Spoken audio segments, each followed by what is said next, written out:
Assalamualaikum warahmatullahi wabarakatuh. Salat subuh memiliki nilai yang tinggi dalam syariat Islam. Bahkan Rasulullah SAW mendoakan langsung umatnya yang menunaikan salat subuh. Orang yang menunaikan salat subuh juga disaksikan oleh para malaikat. Akan tetapi ada bacaan surah pendek yang tidak dianjurkan saat melaksanakan salat subuh. Lantas, apa keutamaan salat subuh? Bacaan surah apa yang tidak dianjurkan di waktu subuh? Benarkah malaikat menyaksikan langsung ketika kita menunaikan salat subuh? Mari kita simak video ini hingga akhir agar menjadi penambah ilmu pengetahuan kita dan supaya tidak gagal faham dan tidak sesat. Apa keutamaan menunaikan salat subuh? Sahabat beriman yang dirahmati Allah, salat subuh ditunaikan jelang terbitnya fajar, waktu di mana orang-orang dalam keadaan terlelap tidur. Betapa banyak kaum muslimin yang lalai dalam mengerjakan salat subuh.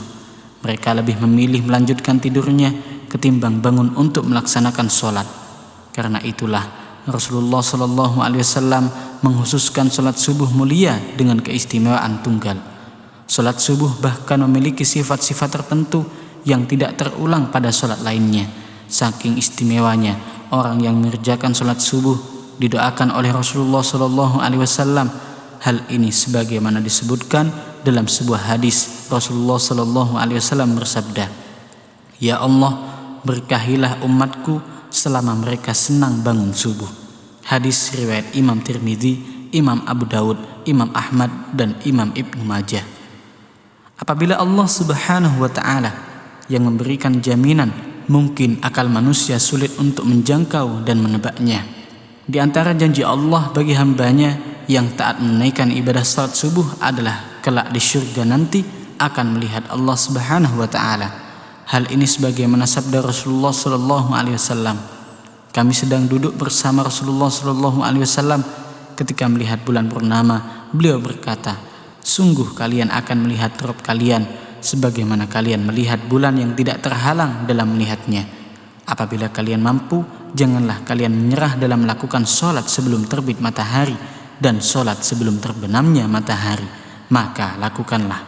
Hadis riwayat Imam Bukhari dan Imam Muslim. Di dalam Al-Quran juga telah dijelaskan bahwa salat subuh merupakan waktu yang paling baik untuk mendapatkan rahmat dan ridho dari Allah Subhanahu wa Ta'ala. Allah Subhanahu wa Ta'ala berfirman, "Dan bersabarlah kamu bersama-sama dengan orang-orang yang menyeru Tuhannya di pagi dan senja hari dengan mengharap keindahannya, dan janganlah kamu mengikuti orang yang hatinya telah kami lalaikan dari mengingat kami, serta menuruti hawa nafsunya, dan adalah keadaan itu melewati batas." Quran Surah Al-Kahfi ayat 28. Lantas surah apa sajakah yang tidak dianjurkan dibaca ketika salat subuh? Begitu utama dan keistimewaannya salat subuh sampai ada bacaan surah tertentu yang tidak dianjurkan. Dalam Al-Quran surah Al-Isra ayat 78 dijelaskan bahwa malaikat menyaksikan langsung orang yang menunaikan ibadah salat subuh. Dari tafsir ayat tersebut, para ulama menyimpulkan bahwa pada salat subuh setelah bacaan Al-Fatihah disunnahkan membaca Al-Quran yang panjang, baik surah ataupun ayat, di mana tradisi nabi-nabi terdahulu yang kemudian dilanjutkan oleh Rasulullah SAW, para sahabat, tabi'in, dan salafus saleh membaca ayat-ayat ataupun surah-surah yang panjang ketika menjadi imam salat subuh. Maka dari itulah seorang imam salat subuh setelah membaca surah Al-Fatihah janganlah membaca surah pendek, apalagi super pendek seperti Al-Ikhlas, Al-Falaq, dan An-Nas. Ini bukan masalah sah dan tidak sahnya dalam bacaan dalam salat, melainkan masalah untung dan rugi. Perkara sah sudah pasti sah, akan tetapi rugi karena disaksikan banyak malaikat. Maka tentu sangat sayang sekali jika hanya ayat pendek yang dibacanya. Karena apabila semakin banyak huruf-huruf Al-Quran yang dibaca dalam melaksanakan salat subuh yang disaksikan oleh banyak malaikat, akan menambah catatan amal kebaikan kita yang disampaikan kepada Allah Subhanahu wa Ta'ala melalui malaikat. Sahabat beriman yang dirahmati Allah, Rasulullah SAW seringkali menunjukkan contoh-contoh bacaan salat subuh yang menandakan syarat akan makna tertentu. Pada beberapa riwayat Rasulullah SAW menyebutkan sering membaca surah Al-Waqiah, surah At-Tur, surah Qaf, dan surah At-Takwir. Rasulullah SAW juga bisa membaca surah Ar-Rum, surah Yasin, dan surah As-Saffat.